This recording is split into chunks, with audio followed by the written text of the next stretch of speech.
Петропавлда полицейлер мерекелік демалыс күндері қалай өткенін айтып берді.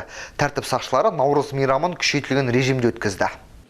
Петропавл тұрғындары мен қонақтарының тыныштығын жаяумен автопатрульдеу бейнебақылау инспекторлары қорғады. Полицияның кешенді күштері демалушылармен көп жиналатын орындарға жақындатылды. Бейнекамералардың көмегімен 173 әкімшілік құқық бұзушылық анықталды. Орталық алаңдарда қоғамдық тәртіпті бұзу, облыс орталығында ауыр және аса ауыр қылмыстарға жол берілмеді. Мереке күндері жедел жағдай тұрақты болды. Наурыздың 21 мен 25 аралығында 102 жедел арнасына 1605 телефон хабарламасы келіп түсті. Оның ішінде 502-сі полиция күштерінің жедел әрекет етуін талап етті. Негізгі өтініштер отбасылық тұрмыстық қатынастар саласындағы құқық бұзушылықтар бойынша болды.